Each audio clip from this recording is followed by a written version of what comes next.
Welcome to the How to Be Awesome at Your Job podcast, the show where brilliant professionals share how to sharpen the universal skills required to flourish at work. Enjoy more career fun, wins, meaning, and money with your host, Pete Makaitis.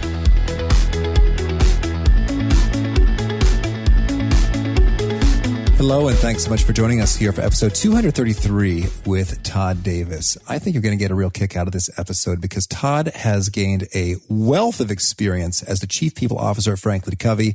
They have thought long and hard about the best practices for cultivating better work relationships, and he spills the beans here. So you'll learn 1, how to see others more clearly, 2, a master tactic to get better feedback from your colleagues, and 3, the most common mistakes that destroy work relationships. So if you'd like to check out the show notes or the transcript or the links to items that we've referenced here, you can find that on over at awesomeatyourjob.com/ep233. Now, here is Todd's story. Todd Davis is the author of FranklinCovey's Get Better, 15 Proven Practices to Build Effective Relationships at Work.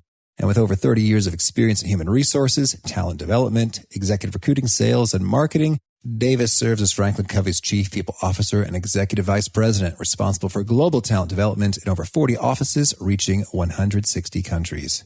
Here's Todd. Todd, thanks so much for joining us here on the How to Be Awesome at Your Job podcast. Thank you, Pete. I'm happy to be here. Oh, well, I'm excited myself. So I want to get the story here. So tell us about being the Chief People Officer at FranklinCovey. What a place to have that title. What's that like? Yeah, thanks for asking. It is. It's an honor. I've been here for 21 years, and I get asked about my title a lot, the Chief People Officer. What is that exactly? And it's just as the name suggests. My focus and my primary responsibility is on the people. For those of you listening who are familiar, and most of the world is, with the 7 Habits of Highly Effective People, the late Dr. Stephen R. Covey talked about the importance of balancing between production and production capability. He called it PPC balance.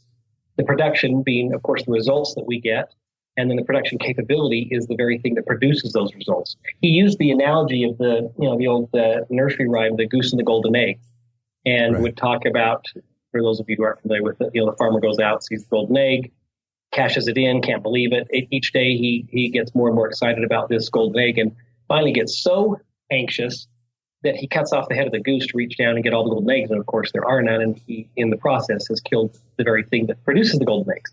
I remember that every day because while we're certainly about results, like most organizations and companies and teams are, we've got to make sure it's a careful balance and that we're always taking care of the goose that lays the golden eggs. So that's my quick little story about what my primary focus is as the Chief People Officer.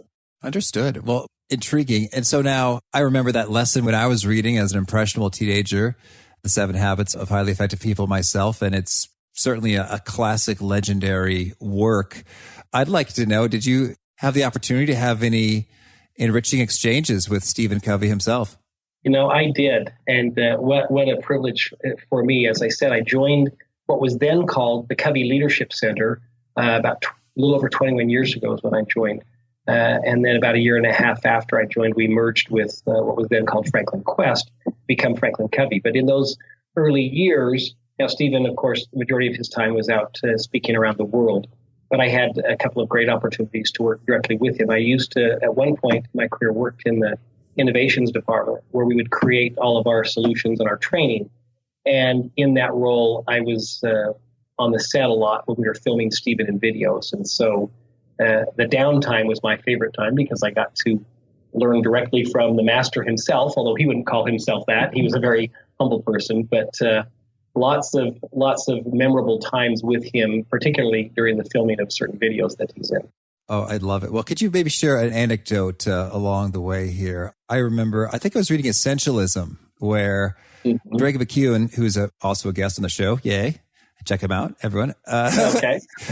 He mentioned that Stephen Covey had a special sort of date planned with his daughter.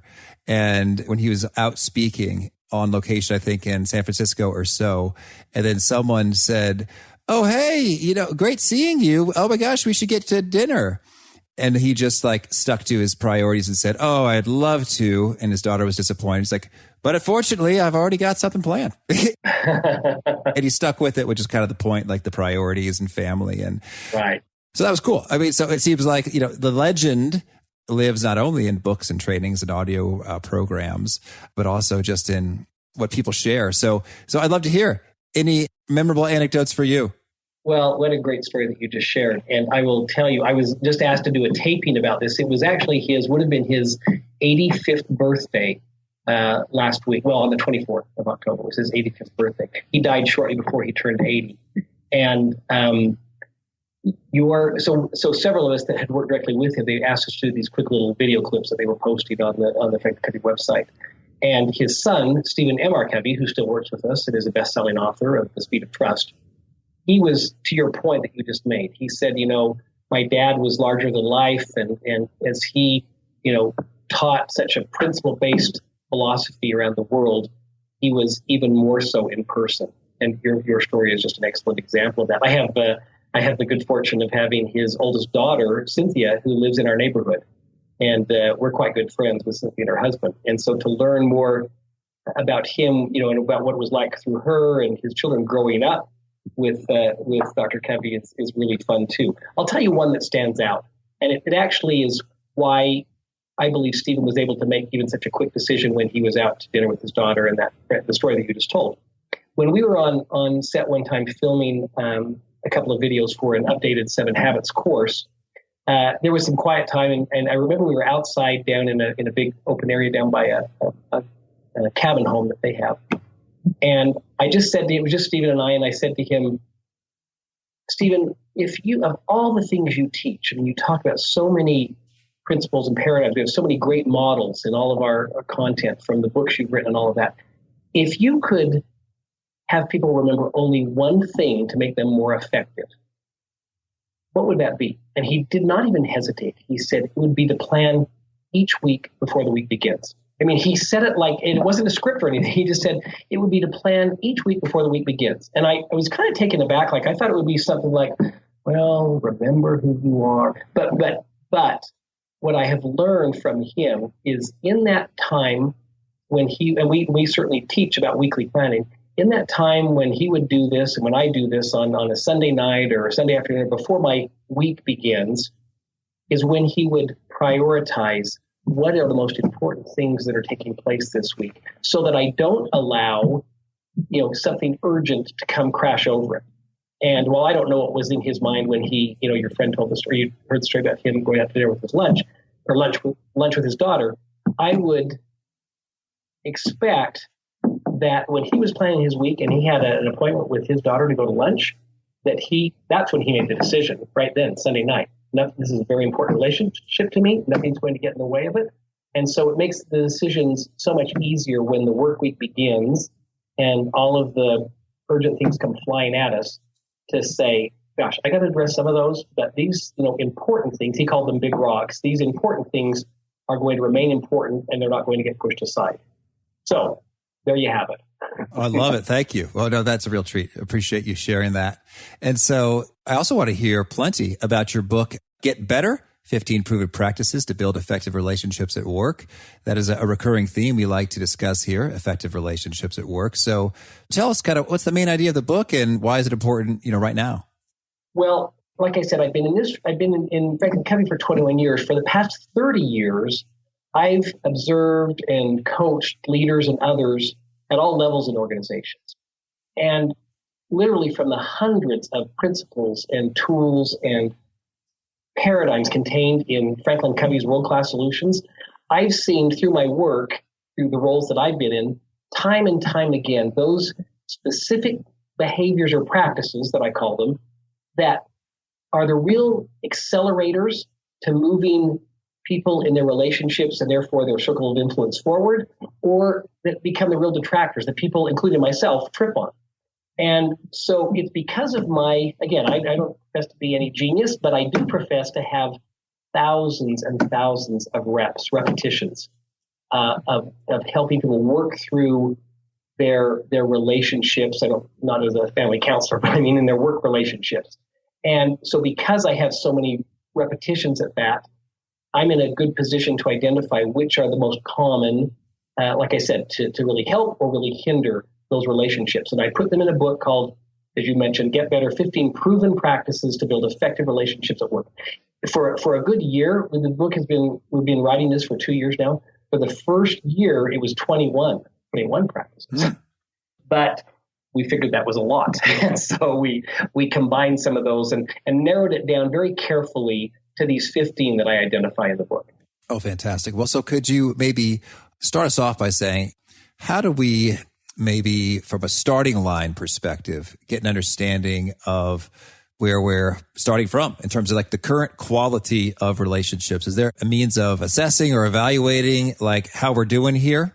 Yeah, well, there are lots of tools and surveys and things like that to measure everything, as we know, in the world, and certainly plenty of them out there on the relationships.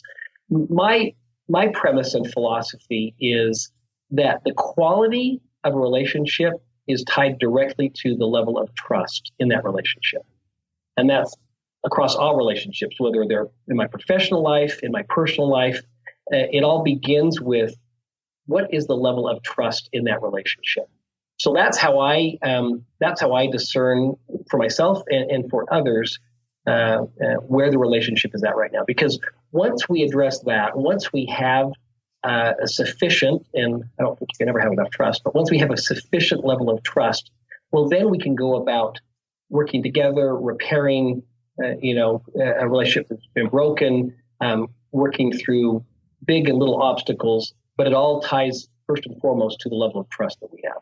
And so now, when you say the level of trust, I mean, how do you, I guess there's assessments that can measure that too, but do you have like a quick sense in terms of like a couple of yes-no questions you ask yourself to see if we got it or we don't?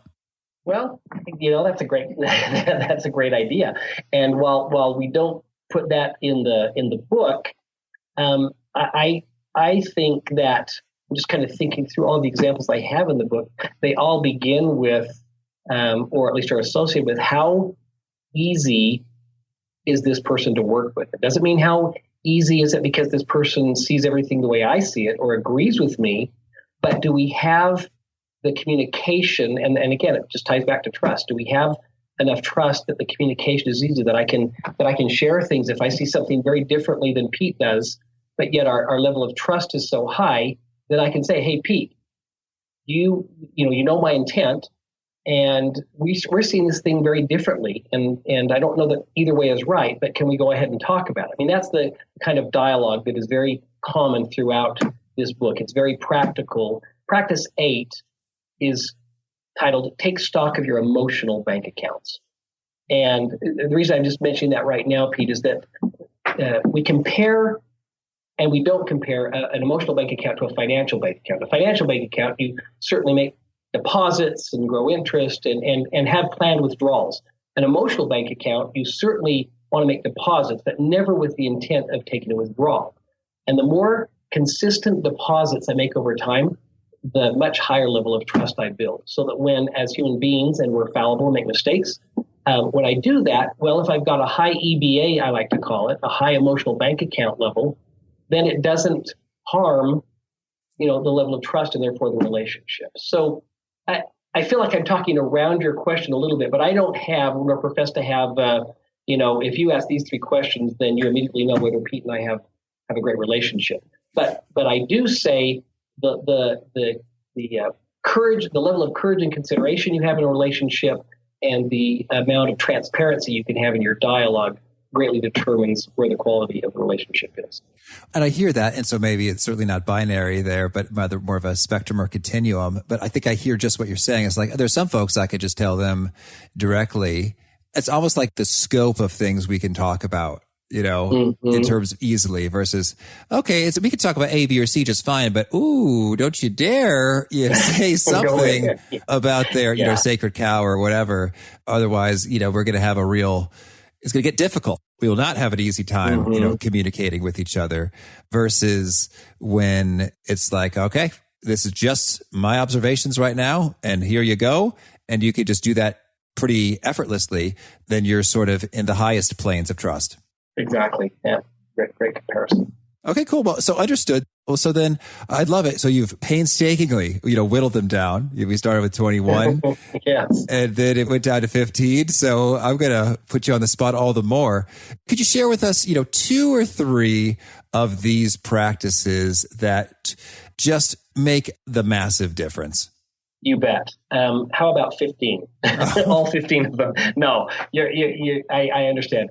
So they all do make a massive difference. But let me start with practice 1. And I won't go through all 15, but practice 1 is practice 1 for a reason. Wear glasses that work.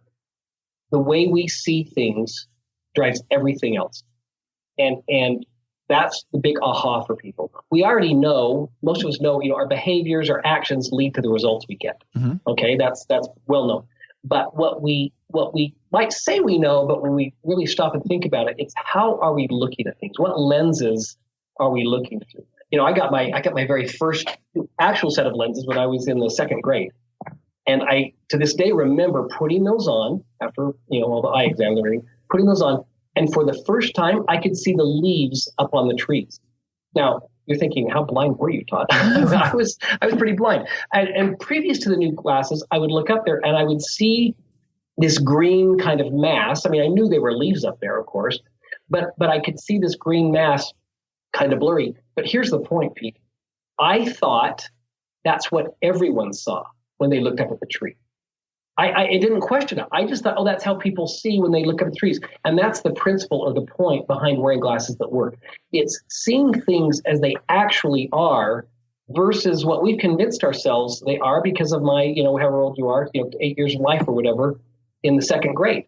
And so what happens in life, both at work and at home, is that we have this shaped opinion, and if it's shaped long enough, we've decided it's the truth. And sometimes it is. I'm not telling people, hey, well, your opinions don't matter. Many of our opinions are very accurate, but often, especially in a relationship, when we have a snag or a challenge or a hiccup, it's because we are so set in the way we see things that we've forgotten there might be another way to look at things. So that's probably went longer than you want to be to, but that's the importance of practice 1. And why it's practice 1 is because the way we see things determines how we implement or not implement all of the other 14 practices. Understood. Yes. Well, and so that I'm wondering, if we got some, myopia or challenges seeing things correctly or accurately, what's the prescription to get things aligned right? Yeah. Thank you for asking. So at the end of each practice, I have an application, a get better application. So that to your point, we can, where do I start? So with this particular practice, and this is proven to be wildly effective, and I use it myself a ton. I have a challenging situation or person. What I do is I go ahead and I list out on a piece of paper all of the things that contribute to why I think that situation is so challenging. Write them all out. Some of them are words, some of them are phrases. Write it all out. Then what I do, and I coach people to do, is go through that list and circle those things that are facts. And when I coach people on if they're facts, what I mean by that is that you could show this list to 10 other people, 8 other people that are familiar with the situation, and they would agree with you that those things are facts, okay?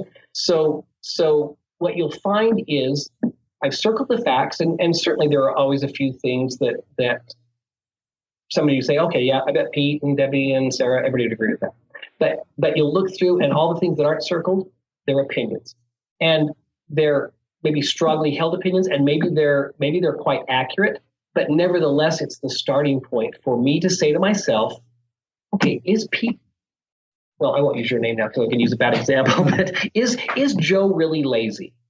So I put this list together. Okay, so Joe thinks he's everything. Joe graduated, top of his class. Joe's kind of lazy. Joe does really good work when he focuses. Joe, I put all these things down. And then I go through and I say, okay, now what are the facts? Well, would everybody agree with me that Joe's lazy? No, I better not circle that one. Okay, Joe did graduate top of the class. We know that. I circled that one. Joe does do quality work. Yep, I bet everybody would agree with that one. But then the other things that I'm seeing, they're my opinions. And it causes me then to step back and say, okay, I feel strongly that Joe's lazy. Is Joe really lazy, or should I look at this a different way? What is causing me to think Joe's lazy? And that's how we begin to examine the glasses we're wearing. Now, it may turn out that Joe's lazy, but more often than not, I can go back to saying, you know what? I forgot the fact that Susan's a single mom, and she comes into work late every day, but that's not because she's careless. It's because she's got all these things to do in the morning with her kids. Do you see where I'm going with this? Mm-hmm. Absolutely, yes. So you're clarifying that there. And so the fact might be she appears, at 11 a.m. Each day to work. But the opinion is, she doesn't care, she's checked out, or any number of inferences you pull from those. Mm-hmm. And when you do this exercise, I'm using some really, black and white examples, but when you get into the more complicated examples, like what I'm just thinking of the other day, someone I work with, a really talented person, they are difficult to work with. And when I started to drill down on it, and this gets into another practice, get the volume right, it wasn't that they were trying to be difficult to work with or that they necessarily have this weakness. It's that they've got a strength dialed up too high. So get the volume right, which is practice 11. It's all about our strengths. This person happens to be very efficient. She's very efficient. She's very precise. Well, what a great strength to have. But when she has the volume on that turned up too high, she comes across as kind of rigid and inflexible and a little bit curt, or abrupt in her emails. She doesn't have that intention at all. She's just trying to be efficient with people's time. So she doesn't do what you and I do with an email saying, hey, Pete, hope your day's going great. Hope everybody's fine. Have you had a chance to pull up those videos yet or something? She just sends an email and says, Pete, do you have the videos yet? And all of a sudden Pete reads it and goes, oh, is she ticked off at me or whatever? So I've been working with her and again, truly blind spot, because this is a really good, talented person, but just was unaware of some of those nuances that were habits or behaviors that she had. Mm-hmm. Okay, thank you. Well, could you give us another key practice then? You bet. Let me look. I'm just looking through the list here. I mean, they're really, really hard to choose here. I would say practice 13, make it safe to tell the truth. What this practice is talking about is, do you make it safe for others to tell you the truth? Think about when was the last time you asked for feedback. Mm-hmm. And maybe some people, I do it every day, but most people don't. And I find we don't ask for feedback because it's hard enough to give ourselves feedback, like standing on the bathroom scale, which I did this morning, and I did not like the feedback. But it's even harder because we forget what people's intent is. Assume good intent makes it safer for people to tell the truth. When somebody tells you got, a piece of spinach in your teeth at lunch, you don't think, well, you just want to criticize me. No, you know that they're just being considerate and want to help you. But when someone tells you, I notice you kind of dominate the meetings and it shuts down other people, well, then we get all defensive and we think, well, you just want to criticize. Why is it when we jump to that? People in general just want to help. So make it safe to tell the truth. And we have an application for that in the back of this practice. And I'll just tell you quickly, one of the best things you can do to make it safe for people to tell the truth is ask them for feedback. Now, that sounds like a no-brainer, but the way you ask them for feedback. So let's say that I'm giving a presentation for a client, and I notice in the audience of these people that my friend Pete is there. So I go up to Pete after I give the presentation. I say, hey, Pete, what did you think of my presentation? Well, what's Pete going to say? It was fantastic. Yeah, thank you. And that's why I continue to hang out with you. But suppose that maybe the day before the presentation, I notice my friend Pete is going to be there, and I call him and I say, hey, Pete, I understand you're going to be in my keynote tomorrow. Could I ask you a favor? Would you mind, while you're watching me present, would you mind taking a few notes on things that you think I could do to improve the presentation? I mean, I'd love to hear what you think I'm doing well, but I'm really focused on improving my delivery skills. If you wouldn't mind taking some notes, I value your opinion, I value your judgment, and then maybe we could get together the following day or at your convenience, and you wouldn't mind sharing with me those things. I would really appreciate that. Now, both scenarios, I'm asking for feedback, but one is very different than the other. So that's how we make it safe for others to tell us the truth.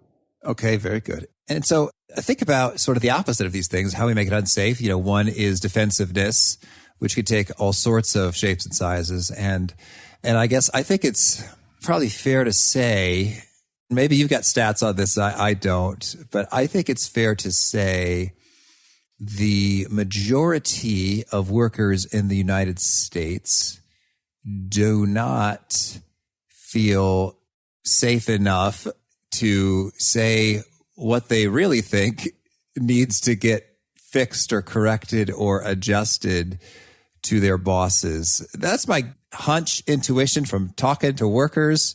I don't know if you have any data or specifics, but does that ring true for you? It does ring true, and it's the whole point of the chapter. All right. While this book is written for everybody, certainly not just leaders, in official leadership positions, but it's the whole premise of it is, if you truly, unless you think you've arrived, you have no area for improvement. And I haven't met anybody, well, we'll stay away from politics or anything. I haven't met anybody that thinks that, but so we all agree that we're all in the state of getting better. Well, then how do you know where you need to get better? Well, I just know. Okay, do you have blind spots? I'll ask people, do you have a blind spot? Oh, sure, I'm sure I have plenty of blind spots. What are they? And then they'll tell me, some of the things they think they need to improve on. I say, okay, so those aren't really blind spots. These are my blind spots, Todd. Yeah. I've documented them clearly. That's exactly right. And so then I'll say, okay, I appreciate, that's really good to have self-awareness. Do you have any true blind spots? You understand they're called blind spots because, oh, you're right. Oh, I'm sure I do. That's the point of, now let's talk about if you make it safe for others to tell you the truth. Well, how do I do that? And this is to your question. Do you routinely ask, not every day, that'd be annoying, but do you routinely ask your team, whether you're the leader or not, or just a member of the team, do you ask them for feedback? Do you have a proactive way, a systematic way of getting feedback from others? Most people don't. And that's okay. You're human. Well, I would suggest that on a monthly, quarterly basis, you put some kind of system together, even if it's just an email to your team. And again, you don't have to be the leader. Be a member of the team. Say, hey, folks, so appreciate the opportunity we have to work together. It's kind of my family away from home. I would really like to improve in, whatever I do, blah, blah, blah. I'd love to hear any feedback from you on what you think I do well and what you think I could improve on or do differently. That might sound foreign to some people. That'd be really weird for somebody to do that. I'll tell you, it's not weird. And it's team changing. It's culture changing when you can encourage people to start doing that and it becomes the norm in an organization or a company.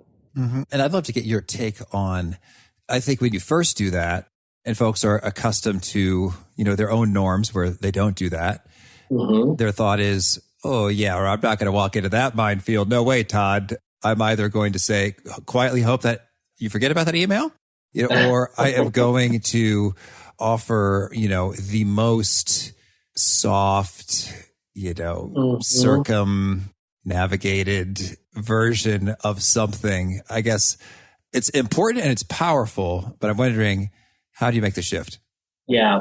Well, I think if you're really interested in improvement, if you're really not looking for accolades, if you're the one sending out the email, you're really looking for improvements.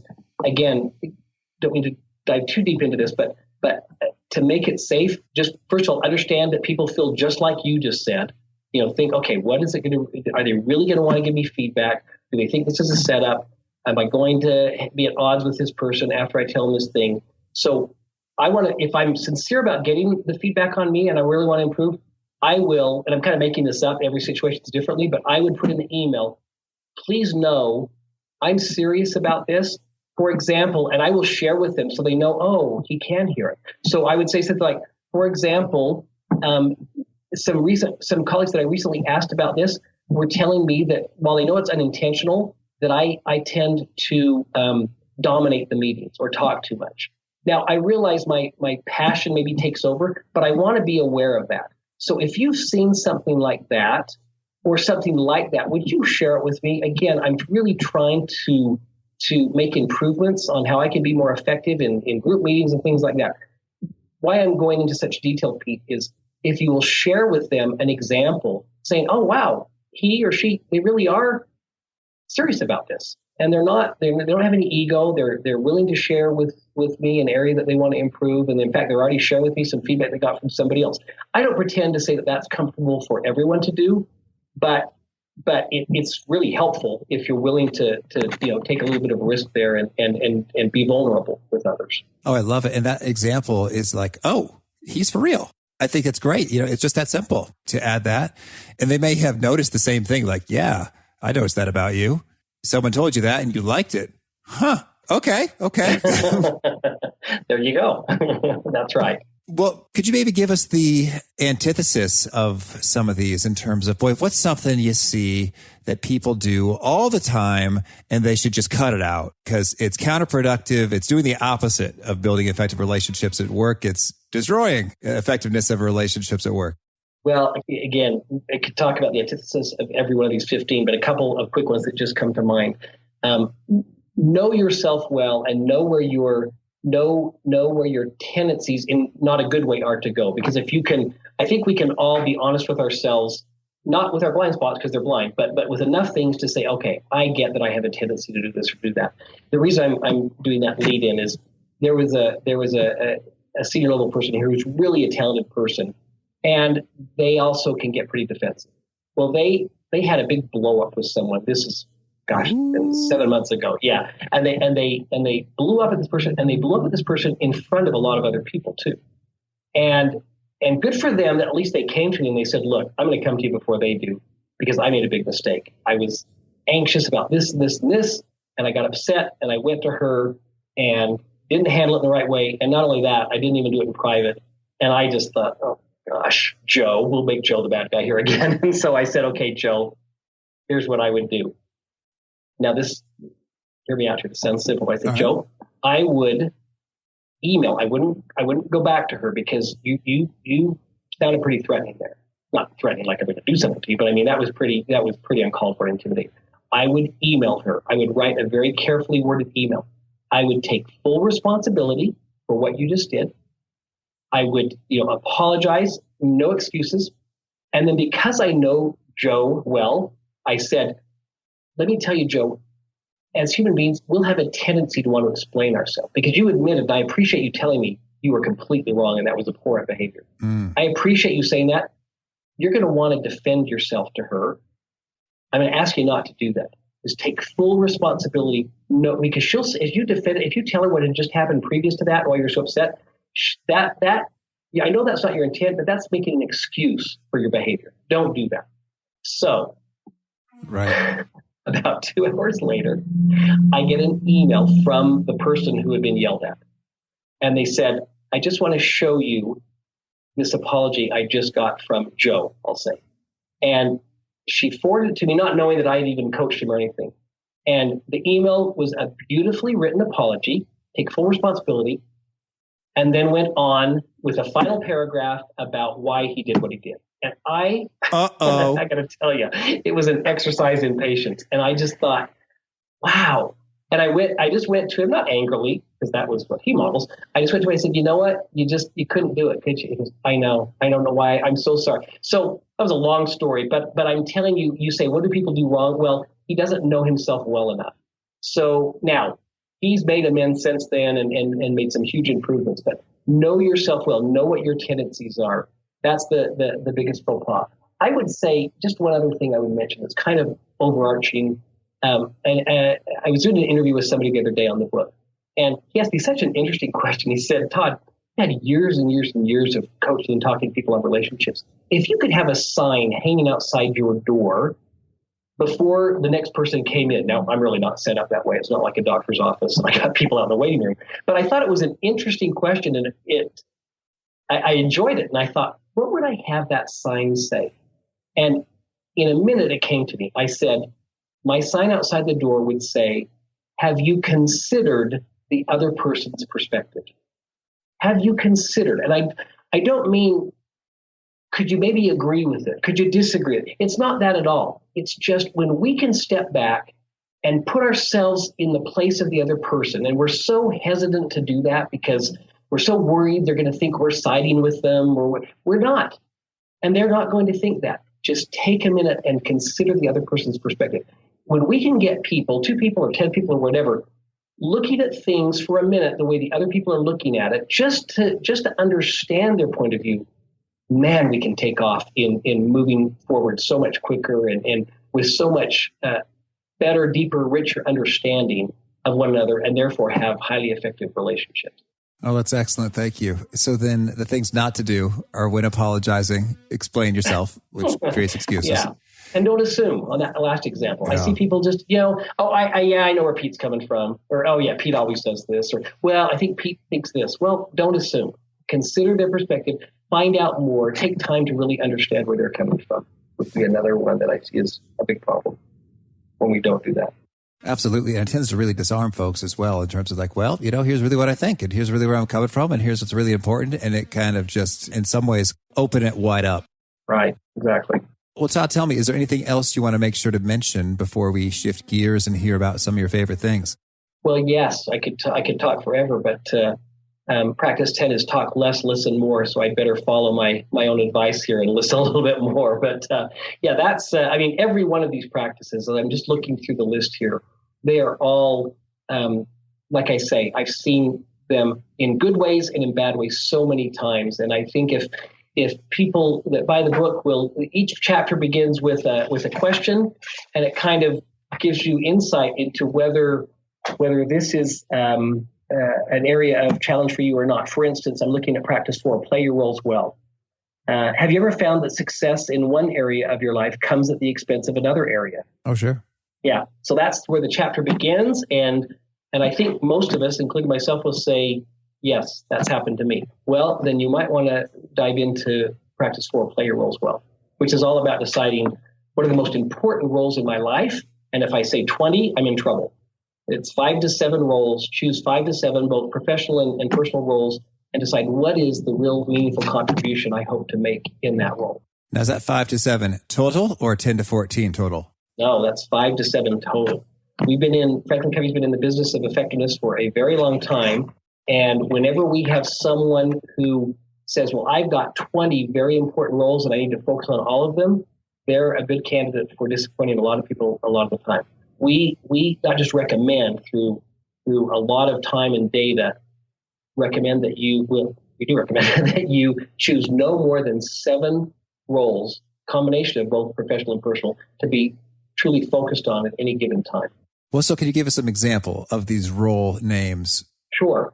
Some of my most important roles are that of a colleague, of a team leader, of a coach. And coach is how I like to refer to my chief people officer role, as a family member, and as a friend. There's 5 of them. Those are my most important roles. And what I walk people through in the application here is, if you were to identify one person that's influenced by you in those roles. So if I pick the role of family member and I choose one of my children, or if I'm the team leader and I choose one of the people that I lead in my team, and I'll pick team leader. So Cindy's somebody on my team.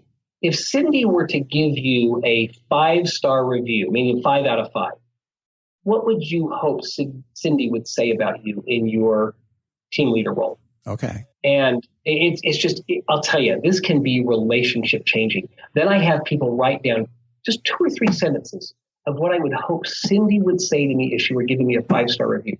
And not just think about it, write it out. And you go through the activity of writing it out. Todd, while incredibly busy, always took time for me every week to make sure that I had the resources I needed. I'm making this up. When I made mistakes, he, helped me learn from those mistakes and continued to give me more opportunities, showing that he trusted me. You go through an activity like that and write out the ideal. It might not be what they say today, but what I'd like them to say, it changes what you do every day in your most important relationships. That is powerful. It reminds me of 7 Habits all over again in terms of imagining the eulogy at your funeral. In terms of like your overall life, you're zoomed in on a particular role. Yes. And so instead of waiting till the funeral to have nice things said about you, and again, the goal is to make meaningful contributions, but instead of waiting for the funeral or for your 80th birthday, go through that exercise now so that today I can say, like Stephen did, no, I'm not going to cancel this lunch with my daughter. This is an important relationship to me. So it's a great recalibration tool and exercise to do, every morning, at the beginning of every week, whatever time frame.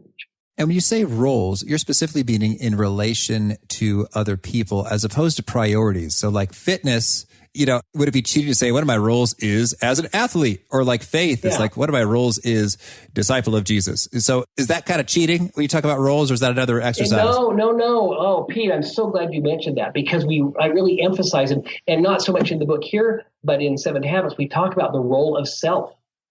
We talk about the role of self, and there's a reason why when you and I get on a plane and they go through all the routine stuff and they say, put your oxygen mask on first, it's not because we're selfish or that important. It's because take care of yourself first, because then you are so much better in a better position to help others around you.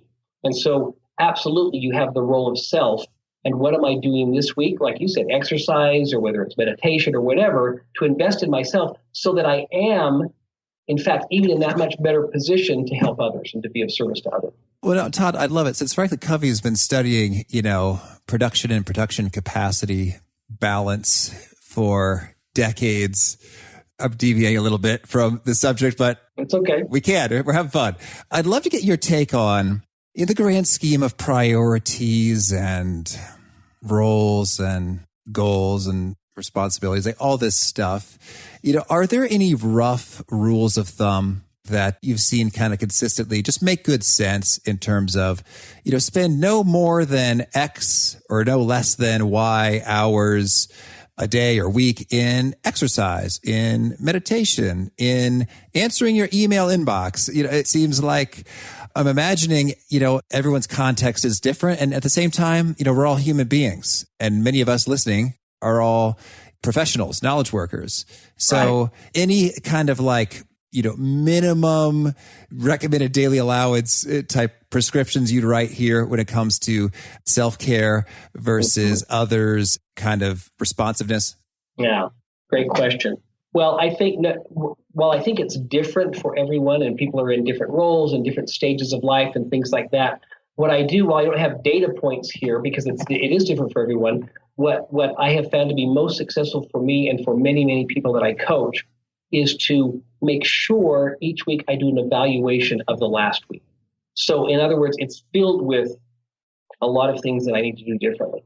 And what I have found, and I think what we've all found, is that we do that self-reflection and that evaluation maybe on New Year's Day, maybe on our birthday, and that's good, but boy, has a lot of time gone past. Whereas if we will do that, get in the habit of doing that, some people even on a daily basis, but I do it on a weekly basis. So Sunday night is when I get set for the week. And I look back, a lot of people do that and they plan their week. That's great. What's been most valuable for me is to pull up my calendar for last week before I do that. And to your point now, see, where did I spend the majority of my time? I say my family and a couple of close friends are my most important people in my life. What does my calendar show in my notes and everything else from the week? What does that show where I spent? And this particular daughter, I have said, I've been concerned about some things, and what have I done this week? Because it's surprising to people, it's surprising to myself, how much time has gone by, meaning several weeks, several months. Oh my gosh, I was going to call, my friend, and we were going to go out to lunch. We talked about doing that, and has it really been 3 months since we did that? Well, if you will recalibrate every week and look back and look over your priorities, however you list them, I have a values list that things that I want to make sure I address sooner than later, and then build them into your week going forward. And that's where I just link right back to that day outside with Dr. Covey. And I said, if you could do one thing out of all the things you teach to be more effective in your relationships, what would it be? And he said, plan each week before the week begins. It's stuck in my mind. We actually did a course or a videotape around it because it was just so meaningful, especially coming from someone who understood relationships and effectiveness so much. So I think when your listeners and myself, we do that, we look over the week and we say, is there a rule of thumb? How much time? Well, I think the rule of thumb is to say, if I really believe that these people, my family, I'm just using this as an example, most important people in my life, and yet I can look back for the last 3 weeks, and if I add it up, I probably spent a total of 7 hours with them over 3 weeks. I may want to shift some things going forward. Or if I said, gosh, I wanted to be, the world's best project leader on this particular project, even though I'm juggling like 4 roles at work, and then I go back and look, how much time am I dedicating to that particular thing? It's a real good look in the mirror, so to speak, to then maybe adjust what I do going forward. All right. Well, Todd, this is so much good stuff. I want to hear about at least a couple of your favorite things. Could you share with us now a favorite quote, something you find inspiring? I have 3 of them. They're posted right by me, and they're quotes that I love to live by. Have you got time for 3? Oh, sure. Okay. The first is by Dr. Covey, and I think about it every day. And I like to remind people that leadership is a choice, not a position. That's not the quote, but I'm just saying it's applicable to everybody. But the quote is, leadership is communicating to people their worth and potential so clearly that they come to see it in themselves. And again, you don't have to be a formal leader to do that, but communicate to people their worth and their potential so clearly they come to see it in themselves. So that's a quote that I love and I try and live by, and I do better at it some days than others. Another one is by John Wooden. Well, it's actually by Abraham Lincoln, but the coach John Wooden used it a lot, and but it's actually attributed to Abraham Lincoln. And Abraham Lincoln said, "It is better to trust and be disappointed once in a while than to distrust and be miserable all of the time." All right. Such a great quote. And again, not implying just be blind and get gullible and be taken advantage of, but have a propensity to trust. And especially as we're talking about relationships, err on the side of trusting unless and until someone gives you a reason to not trust. And then my last one, can I give you the last one? Oh, go for it. Okay. This one is written by an old actress by the name of Fanny Brice. And Fanny Brice said, "Let the world know you as you are, not as you think you should be. Because sooner or later, if you are posing, you will forget the pose. And then where are you?" All right. So it's just all about authenticity and be who you are. Okay. And Todd, if folks want to learn more or get in touch, where would you point them? I would point them to getbetterbook.com, www.getbetterbook.com. And all of my information, my Twitter feed, LinkedIn, and all of that is there. Perfect. And do you have a final challenge or call to action for folks seeking to be awesome at their jobs? Well, I'm all about relationships. And relationships, sometimes people think, well, that's soft or that's just for home. Actually, the most effective people in their work have the most meaningful effective relationships. I was following a motorhome the other day, and people probably have seen this bumper sticker. The motorhome was pulling a boat, and I think he had like some ATVs or something stuck up on top somehow. It's just, I've seen the number of toys he had there, and it was great. And I'm not putting that down. I would love to have all those things. And his bumper sticker said, and I'll be politically correct here and say or she, but he who has the most toys wins. And I was following that, thinking how great it would be to have all those things. And I thought to myself, he or she who has the most meaningful relationships wins. Mm-hmm. And that is kind of my mantra. And again, I'm certainly not perfect at it, but it's where my area of focus is every day, is just building strong, meaningful, sincere relationships. Oh, fantastic. Well, Todd, thank you so much for taking this time. It's a whole lot of good stuff and inspiration, from a place that's been an inspiration to me. So a real treat to chat. I wish you tons of luck with the book, Get Better, and Chief People Officering over at FranklinCovey and your speeches and all you're up to here. Thank you so much, Pete. It's been a pleasure to get to know you, and I appreciate your time. I loved how Todd suggested so simply that when you ask people for feedback, you give it a specific example, like here's a specific name of a person you've probably know or have heard of, identifying a specific thing about me. He shared that with me, and I appreciated that, and I'm working on it. I think that just can go a huge long way in terms of resonating. Oh, you are for real. And I've also sort of noticed that about you. I think that really just stuck with me. And so helpful to put a little bit of reality to your request, because a lot of folks will say, yeah, right. And I've heard some tales of folks that they're engaging in like a 360 feedback process. And then they come back and say, all right, which one of you dinged me on communication? That just kind of cracks me up there. A little bit ironic, don't you think? It's sort of like, okay, are we for real about the feedback request or not? Oh, that sounds legit. That's helpful. So I think that packs a heck of a punch in showing that you mean business. So I hope you dug that and some of the other insights. And again, if you want to check out the show notes, the transcript, the links to items referenced, that's on over at awesomeatyourjob.com/ep233. And I hope you have a very happy Thanksgiving. That's on the Thursday. There'll be no episode then. Friday is the Black Friday special, where I share a few of my favorite things. If you care, if you're doing some shopping and some stuff I've found that's kind of cool over the last year or so. So I hope to catch you there. And after that, we got Mike Figliolo, who's chatting about critical thinking insights. Hope to catch you there, and peace. Thanks for joining us for today's episode. To get the most out of this conversation, visit awesomeatyourjob.com to find today's show notes, transcript, and infographic summary cheat sheet. For more entertaining professional skill sharpening, be sure to subscribe to catch the next episode of How to Be Awesome at Your Job.